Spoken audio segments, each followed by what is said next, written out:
Sa mga naghahanap ng trabaho dyan, nagbabala ang Department of Labor and Employment sa mga kaakit-akit na job vacancy online. Baka online scam daw yan. Ang modus, mag-aalok na mataas sa starting pay at mabilis sa pagtaas ng sweldo.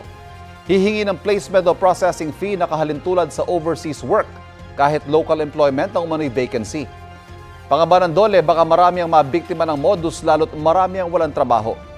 Ayon sa Labor Force Survey nitong January 2024, 2.7 million na kabataan edad 15 hanggang 30 ang walang trabaho dahil hindi sila qualified sa job market. Kaya ang DOLE may alok na youth employability programs tulad ng special programs for employment of students, government internship program at job start program.